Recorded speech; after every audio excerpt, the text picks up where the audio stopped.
Mon frère, ma soeur, je salue dans le nom puissant de notre Seigneur Jésus-Christ. Je suis le frère Valérie Quadio. Je te souhaite donc la bienvenue à notre émission L'heure du salut. C'est une émission où nous parlons essentiellement d'évangile et surtout de Jésus. Nous avions abordé 2 points dans les 2 premiers épisodes. Aujourd'hui, nous parlerons encore de Jésus. Nous sommes au chapitre 2. Nous parlerons de Jésus comme étant la manifestation de l'amour de Dieu. Et nous allons en quelques minutes exposer quelques points tirés de la parole de Dieu. Et pour ceux qui nous suivent pour la première fois, nous vous invitons à vous connecter à notre chaîne YouTube La Clinique Mobile TV pour voir tous les enseignements que nous pouvons vous partager, tous les points de prière que nous pouvons partager avec vous également pour vous fortifier et vous encourager dans votre marche victorieuse vers votre destinée au nom puissant de Jésus. Aujourd'hui, nous allons aborder quelques points rapidement qui vont nous permettre de parcourir le premier sous-point, à savoir Jésus, le Fils de Dieu fait chair. Donc nous allons, au regard de la parole de Dieu, vous présenter quelques éléments qui vont vous faire comprendre que Jésus-Christ était le Fils de Dieu fait chair. Dans Hébreux chapitre 10, la Bible nous dit, à partir du verset 1, en effet, la loi qui possède une ombre de biens à venir, et non l'exacte représentation des choses, ne peut jamais, par les mêmes sacrifices qu'on offre perpétuellement chaque année, amener les assistants à la perfection. Verset 2. Autrement, n'aurait-on pas cessé de les offrir, parce que ceux qui rendent ce culte, étant une fois purifiés, n'auraient plus eu aucune conscience de leurs péchés. Verset 3. Mais le souvenir des péchés est renouvelé chaque année par ces sacrifices, car il est impossible que le sang des taureaux et des boucs ôte les péchés. C'est pourquoi Christ, entrant dans le monde, dit, tu n'as voulu ni sacrifice ni offrande, mais tu m'as formé un corps, tu n'as agréé ni holocauste ni sacrifice pour le péché. Alors j'ai dit, voici je viens, dans le rouleau du livre, il est question de moi pour faire, ô Dieu, ta volonté. Amen. La Bible dit clairement ici que Jésus vient pour compenser donc tout ce qu'on pouvait offrir dans le temps comme sacrifice, parce que selon la loi, il fallait chaque année renouveler le sacrifice pour le pardon des péchés. Et ici, nous voyons clairement que cela ne pouvait pas emmener les hommes à la perfection, parce que chaque année, quand ils reviennent, c'est le souvenir de leurs péchés qui était encore remis sur l'autel. Donc Jésus est venu, il a dit, tu n'as pas voulu d'holocauste ni sacrifice, mais je viens, tu m'as fait un corps et je viens. Donc Jésus est venu sous la forme humaine pour accomplir cette œuvre parfaite. Donc quelques signes qui nous montrent clairement que Jésus est le Fils de Dieu fait chair. Quelques signes, il y en a tellement, je prends quelques-uns. Le premier point, c'est d'abord sa naissance par la vertu du Saint-Esprit. Donc Jésus, quand nous prenons la parole de Dieu, jusqu'à maintenant, c'est le seul qui est né par la vertu du Saint-Esprit. Il n'y a pas eu de rapport sexuel entre Joseph et Marie. Jésus a été conçu de façon divine. Donc on peut voir cela dans Matthieu chapitre 1, verset 18. La Bible nous dit, voici de quelle manière arriva la naissance de Jésus. Marie, sa mère, ayant été fiancée à Joseph, se trouva enceinte par la vertu du Saint-Esprit, avant qu'ils eussent habité ensemble. Donc, la conception virginale du Seigneur Jésus-Christ est une preuve que c'est le Fils de Dieu fait chair. Et avant d'aller plus loin, je vais vous lire ce qu'on peut trouver, entre autres, dans Romains chapitre 8, du verset 12 à 17, qui nous dit, je lis la parole de Dieu, ainsi donc, frères, nous ne sommes point redevables à la chair pour vivre selon la chair. Si vous vivez selon la chair, vous mourrez, Mais si par l'Esprit vous faites mourir les actions du corps, vous vivrez. Verset 14. Car tous ceux qui sont conduits par l'Esprit de Dieu sont fils de Dieu. Et vous n'avez point reçu un esprit de servitude pour être encore dans la crainte, mais vous avez reçu un esprit d'adoption, par lequel nous crions Abba, Père. L'Esprit lui-même rend témoignage à notre esprit que nous sommes enfants de Dieu. Or, si nous sommes enfants, nous sommes aussi héritiers, héritiers de Dieu et co-héritiers de Christ. Si toutefois nous souffrons avec lui, afin d'être glorifiés avec lui. Donc ici, clairement, dans la parole de Dieu, l'un des signes qui montre que nous sommes fils de Dieu, c'est le fait d'être conduit par le Saint-Esprit. Alors, deuxième signe qui montre que Jésus est le Fils de Dieu fait chair, c'est le fait que Jésus portait le Saint-Esprit en lui. Il le portait durant tout son ministère. Et on peut lire cela dans Luc 4, versets 18 à 19, qui nous dit « L'Esprit du Seigneur est sur moi, parce qu'il m'a oint pour annoncer une bonne nouvelle aux pauvres. Il m'a envoyé pour guérir ceux qui ont le cœur brisé, pour proclamer aux captifs la délivrance et aux aveugles le recouvrement de la vue, pour renvoyer libres les opprimés, pour publier une année de grâce du Seigneur. » Donc voici encore une des preuves que Jésus est le Fils de Dieu, parce qu'il est venu sur cette terre, conçu par le Saint-Esprit et conduit par le Saint-Esprit durant tout son ministère. C'est par les vertus du Saint-Esprit qu'il pouvait accomplir toutes ces choses que nous pouvons lire. Alors, le troisième point que je vous partage ici est le point qui m'a le plus fait sourire quand le Seigneur m'a révélé cela. Donc, troisième signe que je vous partage aujourd'hui, troisième signe qui montre que Jésus était le Fils de Dieu fait chair, c'est une confirmation par le diable lui-même. Le diable lui-même a confirmé que Jésus était le Fils de Dieu. Alors, lorsque nous lisons Matthieu chapitre 4, versets 1 à 11, il s'agit de la confrontation entre le Seigneur Jésus-Christ et le diable.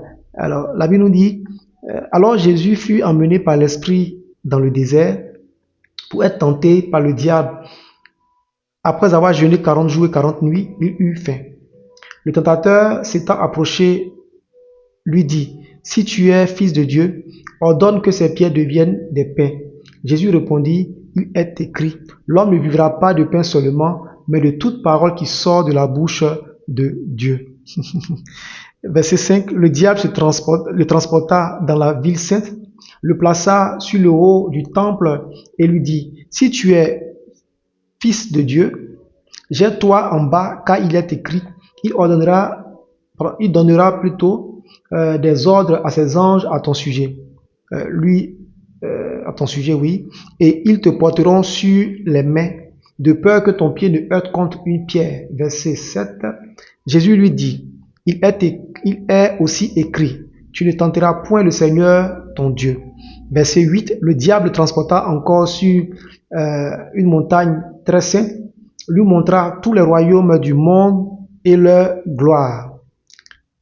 Et lui dit, je te donnerai toutes ces choses si tu te prosternes et m'adores. Verset 10, Jésus lui dit, retire-toi Satan, car il est écrit, tu adoreras le Seigneur ton Dieu et tu le serviras lui seul. Alors le diable le laissa et voici des anges vinrent auprès de Jésus et le servaient. Donc ici, comme je l'ai dit, c'est un des signes qui montre que Jésus est le Fils de Dieu. Le diable lui-même le confirme ici. Le diable donne des éléments que seul le Fils de Dieu peut accomplir. Donc le diable va demander à Jésus d'accomplir des miracles, des signes. Des signes, il va lui dire, transforme ces pierres en pain. Amen. Et lorsque nous lisons la parole de Dieu, nous pouvons voir que le Seigneur Jésus-Christ a finalement accompli, il a accompli tellement de signes, il était le seul à pouvoir les accomplir pratiquement.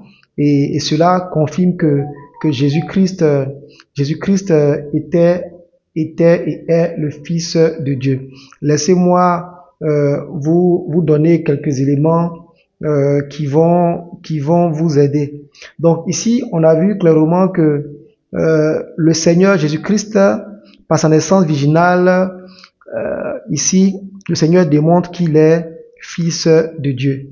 Et nous sommes en train de voir le point concernant la confrontation avec le diable. Donc, quelques signes quelques signes que le Seigneur a accomplis. Donc il y a eu la guérison d'un lépreux, on peut le voir dans Matthieu 8, versets 1 à 4, la guérison du serviteur du centenier, dans Matthieu 8, versets 5 à 13, la guérison de la belle-mère de Pierre, toujours au chapitre 8, pardon, versets 14 à 17, la tempête apaisée au chapitre 8, versets 23 à 27, quoi d'autre? Donc voilà, Jésus va multiplier les pains à deux reprises dans Matthieu 14, versets 15 à 21. Il le fait encore dans Matthieu 15, versets 32 à 39. Jésus va chasser des démons, il va guérir des aveugles dans Matthieu 20. Alors tellement de choses, tellement de choses que Jésus a pu faire. Donc déjà sur ce premier signe qui est d'accomplir des miracles pour prouver qu'on est fils de Dieu, Jésus le démontre déjà. Donc le diable ici finalement nous donne des arguments clairs. Deuxième signe qu'il va demander encore au Seigneur Jésus-Christ, il dit si tu es fils de Dieu, jette-toi en bas car il est écrit, il donnera des ordres à ses anges à ton sujet et ils te porteront sur leurs mains de peur que ton pied ne heurte contre une pierre. Donc ici le diable dit à Jésus que en tant que fils de Dieu, en principe les anges doivent pouvoir prendre soin de lui. Les anges doivent pouvoir le servir. Et on peut voir cette confirmation à la fin du passage de Matthieu 4, au verset 11. La Bible nous dit, alors le diable le laissa, et voici des anges vinrent auprès de Jésus et le servaient.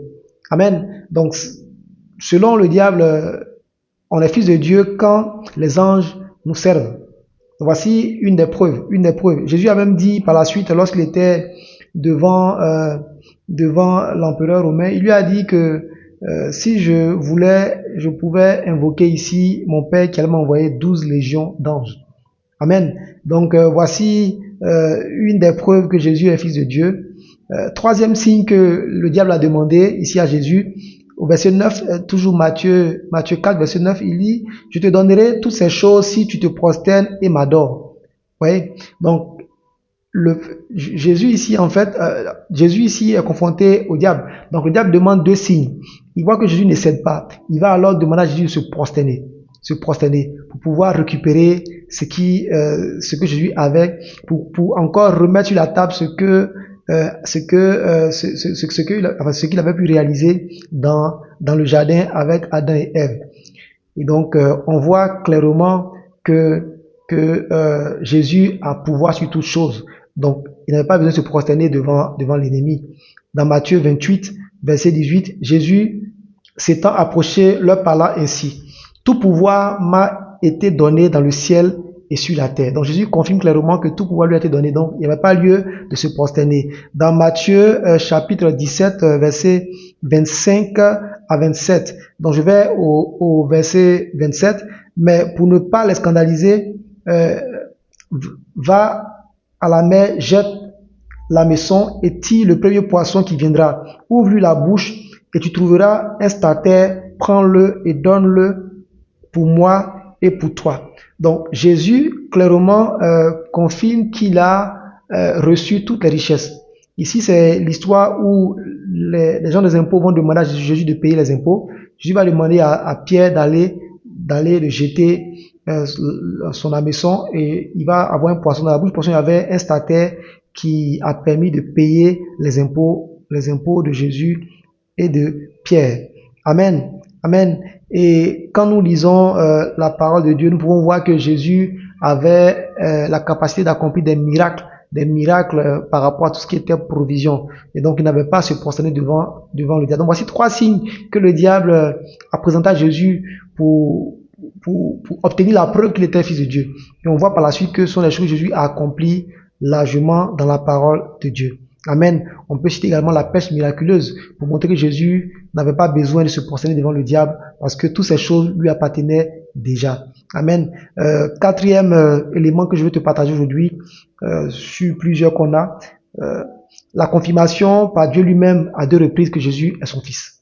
Voici le dernier signe que je vais te laisser pour te présenter selon la parole pourquoi Jésus est fils de Dieu. Donc c'est la confirmation par Dieu lui-même à deux reprises que Jésus est son fils. Dans Matthieu 4, versets 16 à 17, lors de son baptême, la Bible nous dit, dès que Jésus eut été baptisé, il sortit de l'eau et voici les cieux s'ouvrirent Et il vit l'Esprit de Dieu descendre comme une colombe et venir sur lui. Verset 17. Et voici une voix fit entendre des cieux ces paroles.